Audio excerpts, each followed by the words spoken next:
Safety tips for showing your home when it's for sale. Yep, let's get into this. Number one tip is avoid an open house. Here's the thing, right? We do open houses, and it's kind of expected, but it's also a pain. And the truth is that a real buyer is going to ask their agent to set up a showing, a private showing, so that they can go in and look at it on their own time. An open house is for looky-loos and neighbors and for us to find new clients. That's the truth. That's why we want to do open houses. So if you're not completely open to the idea of a bunch of people coming through your house that you don't know, then you should have an open house. We're completely okay with it because we know we're going to find our next clients there. But also, there's some liabilities that could happen. You can get stuff stolen. You can have somebody fall and break and hurt themselves, or hurt themselves, right? Or, just they can leave some nasty disease there behind. I mean, we did go through 3 years of this COVID thing, and, people are coming in and dropping their DNA as they walk around your house. Stuff to think about, right? If you're showing a house, make sure that the agent that is showing the house has met the clients before, that they're fully approved, that the agent has a relationship with the client. You don't want somebody walking in that's a complete stranger to that agent, because stuff could happen, right? So yes, when people come through, I ask them questions like, are you fully approved? Have you met this client before? How well do you know them? Because if they're just picking them up through an internet lead, say Redfin or Zillow or whatever, they could just be meeting them there at the first time and then showing them the house. That happens. And we don't know who that person is. I have no way to go back to that agent and say, hey, who is this person that stole the jewelry or an heirloom piece or what have you? So just be very careful about that, right? Yeah, sanitize after showings. You should have your little Lysol packets and clean up afterwards. And don't expect the agent to do it. It's not really their job to worry about your sanitary hygiene protocols. But when you do show a house, people are going to pick stuff up and they're going to touch stuff, and they're going to open up your closets, and they're going to open up the pantry doors, and they're going to open up the cupboards. So make sure you go through and clean everything, at least wipe it down, etc. Put certain items away. This is the number one thing I always say before we go to market, is anything that can be put into a pocket should be put away. Out of sight, out of mind. Put it away in a safe. Put it away in a box underneath 5 other boxes. That way it's not a temptation. It happens. And it's nothing that, and honest people can do it too, right? It's not like we don't know who's going through the house, and sometimes stuff gets put in their pocket. It just kind of happens, right? An honest person will turn dishonest when the temptation and the opportunity arises. So what we say is any kind of jewelry, pills, bills, any kind of family heirloom, anything that's valuable to you needs to be put away, locked away, out of sight, out of mind. And then use smart home technology. And this is a big issue for some people. We tell people on the internet, if you're coming through, there are cameras, live cameras. And yes, sellers will watch you go through their house and listen to what you say. Like, this is a house I absolutely love. I need to have this. Honey, buy this house. Whatever you do, buy this house. That means if you come in with a lowball offer, they're going to say, no, we know you want the house, so put up or shut up, right? So be careful what you say, be careful what you do, but also it's kind of creepy, right? Stuff that you have to worry about, stuff that today's technology, it allows it, and it's something there to protect the seller. So if you don't like it, Just be very careful as a buyer. Be very careful as an agent. When you go and talk, you should spend 5 minutes away from the house saying, what do you like about the house? What don't you like about the house? What rooms did you like the best? And that way it's out of earshot of the camera and the microphone, and then you have a little bit more privacy.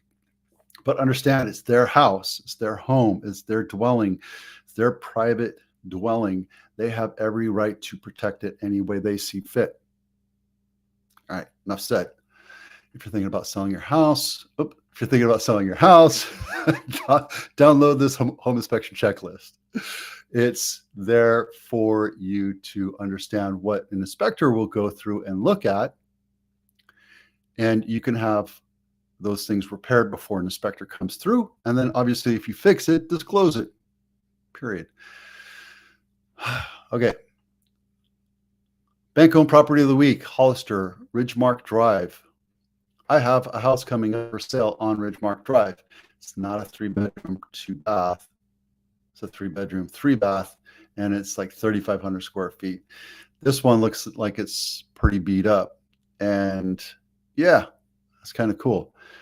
Let's take a look at the map. Now, mine is on Ridgemark Drive over here by the 10th hole, 10th fairway.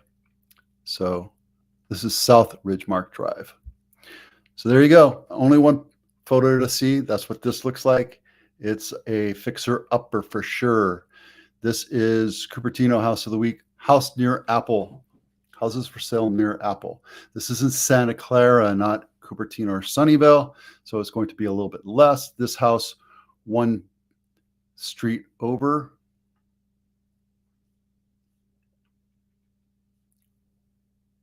Where is it? Yeah, one expressway over will garner you another $2 million, but that's just the way it is. This is a nice 3-bedroom, 3 full bath, 1,700 square foot, 6,100 square foot lot, built in 1955. This is a pretty good looking house. I kind of like it. Updated kitchen, not completely remodeled, right? You know what? Let me get over here. There you go. You get bigger pictures this way. So it was remodeled back in like the 90s, early 2000s. Ooh, look at that paneling job. That's rounded. That looks like, I thought that was an arc, but it's actually rounded. That's nice. And old style closet. And wow, the backyard needs a little bit of love. Crazy, right? That's what you get for a house near